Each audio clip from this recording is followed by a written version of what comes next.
अरविंद जी अभी लास्ट में बोलेंगे, तो आप सब लोग ध्यान से सुने। मेरे भाई और दिल्ली के मुख्यमंत्री अरविंद केजरीवाल जी, पंजाब के मुख्यमंत्री, लेकिन यहां लगता है कि जो मोदी जी चाहते हैं वही काम होना चाहिए। ये तो ना तो जनता को स्वीकार होगा, ना हमारे लोगों को स्वीकार होगा, ना हमारी देश की जनता को।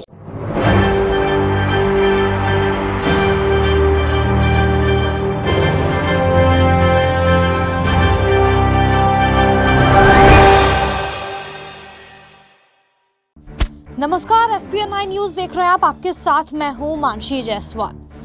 केंद्र सरकार के अध्यादेश के खिलाफ अरविंद केजरीवाल तमाम विपक्षी पार्टियों को एकजुट करने की जद्दोजहद में जुटे हुए हैं, लेकिन अब सुप्रीम कोर्ट के वरिष्ठ वकील कपिल सिब्बल का भी यहां पर अरविंद केजरीवाल को समर्थन मिलता हुआ नजर आ रहा है। अरविंद केजरीवाल ने आज दिल्ली के रामलीला मैदान में महारैली का आयोजन किया और इस महारैली में तमाम भीड़ देखने को मिली और कपिल सिब्बल ने अरविंद केजरीवाल का समर्थन करते हुए भरे मंच से भारतीय जनता पार्टी पर तगड़ा तंज कसा।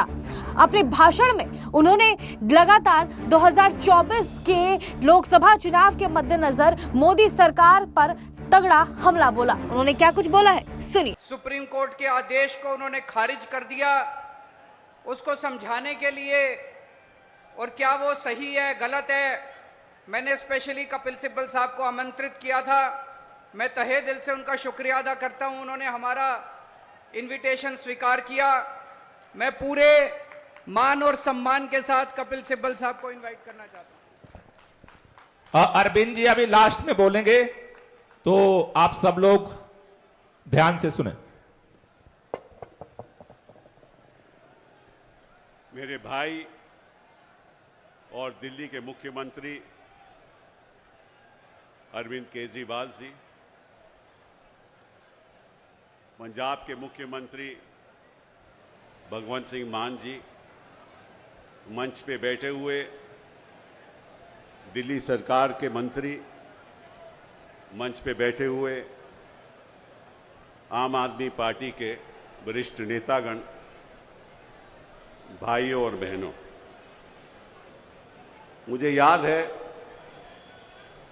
2014 से पहले जब हम यूपीए सरकार में थे, उस समय अरविंद केजरीवाल जी हमारी मुखालफत करते थे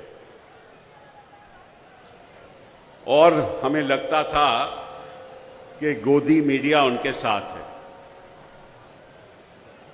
लेकिन समय बदल गया, सरकारें बदल गई, प्रधानमंत्री बदल गए और गोदी मीडिया भी शिफ्ट कर गया। अब गोदी मीडिया सरासर मोदी जी के साथ है। कई और चीजें भी बदल गई। उन्होंने कहा था कि आपने कांग्रेस को 60 साल दिए, केवल हमें 60 महीने दो कि हम हिंदुस्तान की कायाकल्प बदल देंगे, हिंदुस्तान को बदल देंगे, हिंदुस्तान को इतना प्रगतिशील बना देंगे, इतना प्रगतिशील बना देंगे कि विश्व देखता रह जाएगा। 60 महीने नहीं, उनको लगभग 120 महीने मिले और इन्होंने हिंदुस्तान का नक्शा बदल दिया। इनको केवल मीडिया ने, उन्होंने केवल मीडिया को गोदी मीडिया नहीं बनाया, सब संस्थाओं को गोदी बना दिया। चाहे वो इलेक्शन कमीशन हो, चाहे वो ईडी हो, चाहे वो सीबीआई हो, चाहे कोई भी संस्था हो, जुडिशरी के अलावा इन्होंने सबको अपनी गोदी में बैठा दिया। उसका नतीजा यह क्या हुआ कि लोकतंत्र खतरे में है, भाईचारा खतरे में है और जो इनकी मन मर्जी होती है वो ये करते हैं।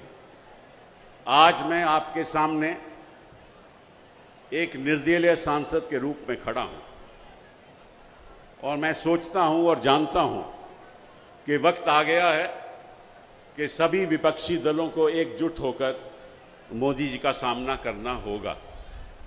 जिस तरह से मोदी जी शासन चला रहे हैं, मुझे नहीं लगता कि कोई भी सरकार बच पाएगी।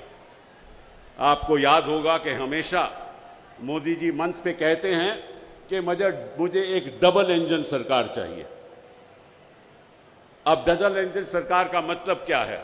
उसका मतलब यह है कि हर प्रदेश में मेरी सरकार होनी चाहिए, केंद्र में मेरी सरकार हो, हर प्रदेश में मेरी सरकार हो, तभी तो डबल इंजन सरकार होगी। इसका मतलब लक्ष्य क्या है? लक्ष्य क्या है कि सारी ऑपोजिशन को खत्म करना, सारे प्रदेशों को अपने कब्जे में ले लेना, यही है लक्ष्य। लेकिन डबल इंजन सरकार बनेगी नहीं। मैं आपको आज एक बात बताना चाहता हूं कि ये सरकार डबल इंजन सरकार कभी हो ही नहीं सकती। केवल ये डबल बैरल सरकार है। डबल बैरल क्यों? कि एक बैरल तो ईडी और दूसरा बैरल सीबीआई। अब इन्होंने दिल्ली के साथ क्या किया, उस बात पे मैं अब आना चाहता हूं। आपने मुख्यमंत्री जी को चुना, दिल्ली सरकार में इतनी बहुमत के साथ आम आदमी पार्टी आई, लेकिन जब से आम आदमी पार्टी यहां शासन कर रही है, तब से इनका इरादा यह है कि किसी तरीके से इस शासन को चलने ना दो। आपको मालूम है कि संविधान में, क्योंकि दिल्ली एक राजधानी है, इसलिए मैं सरल तरीके से आपको समझाना चाहता हूं। मैं कोई कानूनी बात नहीं करूंगा, लेकिन ऐसी बात करूंगा जो आप लोगों को समझ आए। संविधान हमारा ये कहता है कि 3 चीजें केंद्र सरकार के हक में होंगी, जिसके बारे में राज्य सरकार जो है, जो केजरीवाल की सरकार है, उसमें दखल अंदाजी नहीं हो सकती। पहला तो जमीन, लैंड। ये क्यों? क्योंकि अगर दिल्ली जो हमारी राजधानी है, वहाँ एक डेवलपमेंट होगी और किस तरह से मकान बनेंगे, किस तरह से इमारतें बनेगी, तो उसका सारा पावर जो है वो केंद्र सरकार को है। वो सही भी है। दूसरा, पुलिस। यहाँ कोई दंगे हो जाएं, यहाँ कोई फसाद हो जाए, तो क्योंकि राजधानी है, पुलिस की पावर भी केंद्र सरकार को होगी। और तीसरा, पब्लिक ऑर्डर, जिसको हम कहते हैं सार्वजनिक व्यवस्था। जहां तक पब्लिक ऑर्डर का भी सवाल है, वो भी पावर केंद्र सरकार को होगी। इसके अलावा कोई पावर केंद्र सरकार को नहीं होगी। केंद्र सरकार का हमेशा ये प्रयास रहा है कि किसी तरीके से भी सारी पावर खुद में समेट लें और जो आपकी चुनी हुई सरकार है उसको जीरो बना लें। हमेशा से ये इनका लक्ष्य रहा है। लेकिन जनता इनके साथ है, जनता भाजपा के साथ नहीं है, जनता मोदी जी के साथ नहीं है, जनता के अरविंद केजरीवाल के साथ है। ये बात इनको गले में अटकी हुई है। तो इन्होंने क्या किया? इन्होंने केस कर दिया सुप्रीम कोर्ट में और ये कहने लगे कि जो भी ब्यूरोक्रेट हैं, जो भी अधिकारी हैं, वो भी हम चुनेंगे और जो हम कहेंगे वो करेंगे। तो मैं मोदी जी से पूछना चाहता हूं कि आपने फिर दिल्ली को एक लेजिस्लेटिव असेंबली क्यों दी? अगर आपने सारी पावर ही अपने हाथ में रखनी है, तो फिर आप इसको यूनियन टेरिटरी की तरह चलाना चाहते हो। आपको मालूम है कि चंडीगढ़ यूनियन टेरिटरी है। आपको मालूम है कि कई ऐसी जगह हिंदुस्तान में है जो यूनियन टेरिटरी रही हैं और वहाँ कोई असेंबली नहीं है। असेंबली बनाने का मतलब क्या था? असेंबली बनाने का यही मतलब था ना कि जो लोग चाहें वही काम हो। लेकिन यहाँ लगता है कि जो मोदी जी चाहते हैं वही काम होना चाहिए। ये तो ना तो जनता को स्वीकार होगा, ना हमारे लोगों को स्वीकार होगा, ना हमारी देश की जनता को स्वीकार होगा। तो इन्होंने बड़ा प्रयास किया। सुप्रीम कोर्ट में मामला गया। पहले 5 जजेस ने फैसला किया, उसके बाद दोबारा फैसला हुआ, दोबारा 5 जजेस का फैसला हुआ और इन्होंने कोशिश ये की कि लेफ्टिनेंट गवर्नर को द्वारा जो भी, देखिए किसी भी मंत्री के नीचे एक सेक्रेटरी होता है। जो भी मंत्री और जो भी सरकार के फैसले होते हैं, उन फैसलों का पालन सेक्रेटरी को करना पड़ता है। लेकिन इन्होंने ये तय कर लिया कि सेक्रेटरी भी हम बनाएंगे और जो हम कहेंगे वो सेक्रेटरी करेगा, लेकिन मंत्री का कहना नहीं मानेगा। इन्होंने ये कोर्ट के सामने रखा।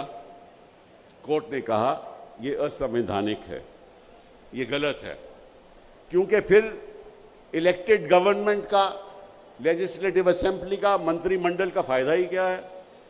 अगर सारी चीजें आप ही ने करनी है तो फिर आपने चुनाव क्यों कराया? तो सुप्रीम कोर्ट ने यह फैसला दिया कि जहां तक अधिकारियों का सवाल है, जहां तक सेक्रेटरी होम का सवाल है, प्रिंसिपल सेक्रेटरी का सवाल है, सेक्रेटरी टू डिपार्टमेंट का सवाल है, वो सेक्रेटरी, सुप्रीम कोर्ट ने कहा केवल रिस्पॉन्सिबिलिटी उनकी मंत्रिमंडल को होगी। मतलब कि जो मंत्रिमंडल कहेगा, जो मंत्री कहेगा, उसका पालन उनको करना पड़ेगा। यह फैसला हो गया। ये 11 मई 2023 को यह फैसला सुप्रीम कोर्ट ने सुनाया। और फिर इन्होंने क्या किया?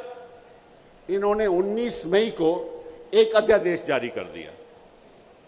उस अध्यादेश के अंतर्गत इन्होंने कहा कि चाहे जो सुप्रीम कोर्ट ने कहा हो, जो सुप्रीम को कहा हो, हम जो national capital territory of Delhi का जो एक्ट है 1991 का, उसमें संशोधन करते हैं और उसके अंतर्गत हम एक कमेटी का गठन बनाते हैं। एक कमेटी में कौन होगा? एक तो मुख्यमंत्री जी चेयरमैन होंगे, उसके साथ प्रिंसिपल। सुना आपने किस तरीके से कपिल सिब्बल यहाँ पर बड़ा हमला बोलते हुए नजर आए प्रधानमंत्री नरेंद्र मोदी पर, और देश की जनता को यह संदेश दिया कि 2024 के लोकसभा चुनाव में प्रधानमंत्री नरेंद्र मोदी को सत्ता से बेदखल करने के लिए सभी पार्टियों को एकजुट होना होगा। फिलहाल आप इस पूरे मामले पर क्या सोचते हैं, हमें कमेंट करके जरूर बताएं। देश और दुनिया की तमाम बड़ी खबरों के लिए देखते रहिए SPN9 न्यूज।